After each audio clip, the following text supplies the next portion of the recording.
किसी क्वेश्चन में मैंने आज तक नहीं देखा कि आपको 4-5 टाइप का काम किया, उसमें ऑपरेशंस लगाया, उसके बाद लेके आ रहा है, ऐसा नहीं है। नंबर्स एनालॉजी आसान होता है, तो एग्जाम में कभी आया तो छोड़ना मत। वो खुद कितना सही इस पर ध्यान नहीं देता, सामने वाला कितना गलत है इस पर ज्यादा ध्यान देता है। ऑनलाइन वालों को देखोगे तो क्या करते हैं, रियल एग्जाम का अगर पैटर्न समझ नहीं आता ना उनको, तो अपने हिसाब से ऑप्शन डाल देते हैं। मैं ये ओरिजिनल एग्जाम का क्वेश्चन लेके आया हूं with same option. UGC NET exam के लिए एक नया रूल आया है, अगर आप ग्रेजुएट हो, आप अपने शिफ्ट में एक चीज जाना और ऑब्जर्व करना कि क्या आपके शिफ्ट में पूरे लोग आते हैं। आज के जो क्वेश्चंस होंगे वो नंबर बेस्ड होंगे। जैसे 4 और 64 में जो रिलेशन है वही 6 का इनमें से किसके साथ रिलेशन है ये बताना है हमको। तो हमको पता है कि 4 का क्यूब 64 होता है, वैसे ही 6 का क्यूब 216 होगा। है ऑप्शन में, ऑप्शन बी इसका आंसर होगा। कभी कभी क्या होता है कि जैसे लॉजिक लगाए और नहीं आता, ठीक, तो उस कंडीशन में फिर कोई दूसरा लॉजिक अप्लाई करना पड़ेगा, और लॉजिक वही माना जाता है जो एग्जामिनर माने अपना। आप अपना लॉजिक के हिसाब से नहीं चल सकते। आपका लॉजिक ऑप्शन में है अगर तो बात ठीक है। हमसे क्वेश्चन में पूछा गया 21 का 36 से जो रिलेशन है वैसे 13 का गिवन ऑप्शन में से किससे है। तो 21 से 36 कैसे आ सकता है, 21 इंटू 2 करेंगे तो ये आ जाएगा 42, 42 में -6 करेंगे तो ये आएगा 36। यही पैटर्न 13 के लिए लगाएंगे, 13 इंटू 2 ये आएगा 26, 26 माइनस 6 20, ऑप्शन में है 20, ऑप्शन डी है, आंसर हो जाएगा 20। देखो 120 से आया है 168 और हमको पूछा है 288 से क्या आएगा। तो पहले इनमें रिलेशन देखो क्या है रिलेशन है। 120 कैसे आया है, 11 का स्क्वायर 121, -1 करने से आता है 120, और 168 आया होगा 13 का स्क्वायर 169, -1 168। तो इन दोनों में क्या रिलेशन दिख रहा है, 11 से +2 करके 13 किया है, तो यहाँ पे क्या दिख रहा है 288 है, यह है 17 का स्क्वायर 289, -1 288। वैसे 17 से +2 करेंगे क्या आएगा, 19 का स्क्वायर 361, -1 360, ऑप्शन डी आंसर हो जाएगा इसका। 6 से 36, अब ये लग रहा होगा देख के 6 का स्क्वायर 36 होता है, तो 8 का स्क्वायर 64 होना चाहिए, बट ऑप्शन में नहीं है। तो फिर क्या करें, कोई दूसरा तरीका देखते हैं। 6 इंटू 6 36, वैसे ही 8 में भी कितने का मल्टीप्लाई, 6 का ही मल्टीप्लाई, कितना आएगा 48, option D is correct of this question. समझ आया पैटर्न। अब अपना लॉजिक लगा भी लिए, ऑप्शन में नहीं है तो कोई काम का नहीं वो लॉजिक। और कोशिश ये रहती है सिंपल से सिंपल वे में लाया जाए, बहुत ज्यादा कॉम्प्लेक्स वे नहीं यूज होता इसमें। किसी क्वेश्चन में मैंने आज तक नहीं देखा कि आपको 4-5 टाइप का काम किया, उसमें ऑपरेशंस लगाया, उसके बाद लेके आ रहा है, ऐसा नहीं है। 1 से 2 3 मैक्सिमम, उतने में आ जाता है आंसर। देखो क्या पैटर्न बन रहा है इस क्वेश्चन में। 13 से आया है जैसे 38, वैसे 17 से क्या आएगा, तो 13 इंटू 3 इक्वल्स टू होता है 39, -1 करने से आता है 38। Similarly 17 into 3 equals to 51, -1 equals to 50, option D is correct. चलो कैसे बनेगा ये।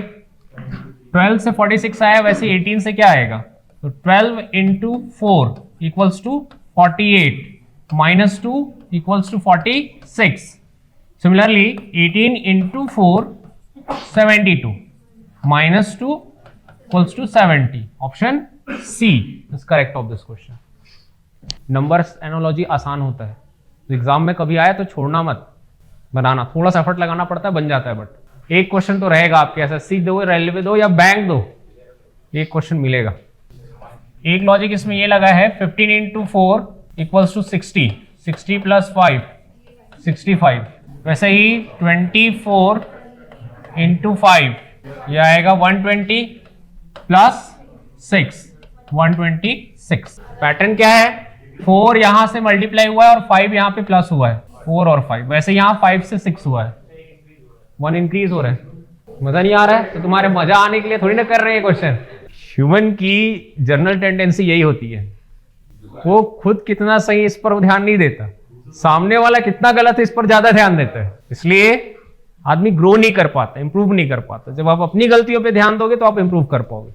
और कोई एक्चुअली प्रॉब्लम क्या है पता है, और कोई दूसरा लॉजिक काम में नहीं करेगा इसमें ये है एक्चुअली इसका प्रॉब्लम, इसलिए 126 सही है। ऑनलाइन वालों को देखोगे तो क्या करते हैं, रियल एग्जाम का अगर पैटर्न समझ नहीं आता ना उनको, तो अपने हिसाब से ऑप्शन डाल देते हैं। मैं ये ओरिजिनल एग्जाम का क्वेश्चन लेके आया हूं with same option, even the sequence ABCD है। 7 का क्यूब 343, वैसे ही 729 किसका क्यूब होगा? 9 का, ऑप्शन ए। समझ आया? 343 इक्वल्स टू 7 क्यूब, वैसे ही 729 इक्वल्स टू 9 क्यूब, तो 9 हमारा आंसर है।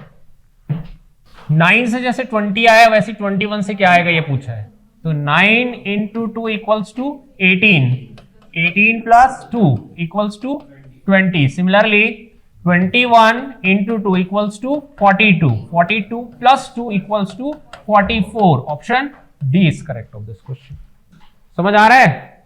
देखो 7 से जैसे आया है 350, वैसे 8 से क्या आएगा पूछा गया है, तो 7 का क्यूब इक्वल्स टू होता है 343 और 343 plus 7 equals to 350। Similarly 8 cube equals to 512 plus 8 करोगे, जैसे यहां 7 था तो 7 प्लस किए ना इसमें, वैसे 8 है तो यहां 8 प्लस करेंगे, ये आएगा 520। Option A. देखो क्या पैटर्न बना यहां पे, 27 से आया 16, वैसे 125 से क्या आएगा इनमें से, तो 27 आता है 3 क्यूब, ठीक, 3 क्यूब होता है 27। अब क्या कर सकते हैं, 3 में 1 बढ़ा देंगे तो 3 प्लस 1 क्या आ जाएगा 4, और 4 का स्क्वायर करोगे तो आएगा क्या 16। वैसे ही 125, 5 का क्यूब होता है 125, इस 5 में प्लस 1 कर देंगे, ये आ जाएगा 6, और 6 का स्क्वायर ये हो जाएगा 36। Option C is correct of this question. देखो 2 से आया है 3, वैसे ही 23 से क्या आएगा, तो यहां पर हमको अगर ध्यान दिया जाए तो समझ में आएगा कि प्राइम नंबर है ये। प्राइम नंबर क्या होते हैं, प्राइम नंबर वो नंबर्स जो 1 से डिवाइड होते हैं और खुद से डिवाइड होते हैं, इसके अलावा और किसी से डिवाइड नहीं होते। तो 2 के बाद आता है 3 प्राइम नंबर, वैसे ही 23 के बाद आता है अगला prime number 29। Option D is correct. Prime number का कॉन्सेप्ट यूज हुआ है, ठीक है, देख लेना कहीं पे प्राइम नंबर। इस क्वेश्चन में हमसे पूछा गया 15 से 65, वैसे 24 से क्या आएगा। 15 मींस है 4 स्क्वायर माइनस 1, 4 का स्क्वायर 16 माइनस 1 15, वैसे ही 4 क्यूब 64 प्लस 1 इक्वल्स टू 65। यहां पे 24 के लिए होगा 5 स्क्वायर 25 माइनस 1, ये आया 24। सिमिलरली 5 क्यूब प्लस 1 ये होता है 125 plus 1 126। Option D is correct. ध्यान दोगे तो समझ में आएगा आपको कि क्यूब करके -1 करना और +1 करना और वही नंबर को आगे करके इंक्रीज करना एक ही मतलब होता है, ठीक है। अब मुझे ये बताओ कि किसी नंबर का स्क्वायर करके उसमें -1 करना और उस नंबर को उसी नंबर को मल्टीप्लाई करना और -1 करना, कोई अंतर है क्या? 27 से जैसे आया 65, वैसे 64 से कैसे आएगा। 27 होता है 3 क्यूब और 65 कैसे आएगा, इस 3 में अगर हम क्या कर दे +1 तो ये आएगा 4 और 4 का क्यूब 64 प्लस 1 ये आ जाएगा 65। सिमिलरली 64 जो है वो किसका क्यूब होता है, 4 का क्यूब 64। अब इस 4 में +1 करने से आएगा 5 और 5 का क्या कर लोगे क्यूब, कितना आएगा 125। 125 plus 1 equals to 126। Option D is correct of this question. UGC NET exam के लिए एक नया रूल आया है, अगर आप ग्रेजुएट हो तब भी आप अपीयर हो सकते हो यूजीसी नेट में। अदरवाइज यूजीसी नेट का मिनिमम क्वालिफिकेशन जो होता है master degree with at least 55% in that subject. 1990 से आया 1394, वैसे ही किससे 2017 आया है 1990 में अगर माइनस किया जाए 596 तो ये आता है 1394। अब मुझे कैसा पता चला कि 596 से माइनस करना है, तो इस चीज के लिए इन दोनों का डिफरेंस देख लेना। दोनों का डिफरेंस कितना आ रहा है 596 आ रहा है। वैसे ही इनमें से और 2017 में किन दो नंबर्स का डिफरेंस आएगा 596। तो सिंपल काम है, इधर से इधर आना है तो प्लस कर सकते हो, तो 2017 प्लस 596 कर लेना, क्या आ जाएगा ऑप्शन 2613 आ जाएगा। ये थोड़ा अलग टाइप का क्वेश्चन है, इसमें कोई ये नहीं बोला है कि पहले और दूसरे का रिलेशन होना चाहिए। इस क्वेश्चन में यहाँ ऐसा नहीं बोला है कि पहले और दूसरे का रिलेशन है। अब चाहो तो फर्स्ट और थर्ड का लगाओ, तो सेकंड और फोर्थ का लगाना पड़ेगा। फिर 37 प्लस 14 इक्वल्स टू 51 यार है। वैसे ही 65 plus 14 equals to 79। Option D आ रहा है इसका। थोड़ा अलग टाइप का क्वेश्चन है। अब पहचान कैसे करोगे इस क्वेश्चन की, यहाँ पे इंस्ट्रक्शन में ये नहीं लिखा हुआ है कि फर्स्ट का सेकंड से रिलेशन है, नहीं बताया ये। यानी कि फर्स्ट का थर्ड से हो सकता है। समझ आया? बना के लाना होमवर्क। और YouTube वाले जिन लोग YouTube पे देख रहे हैं कमेंट करो इसका आंसर।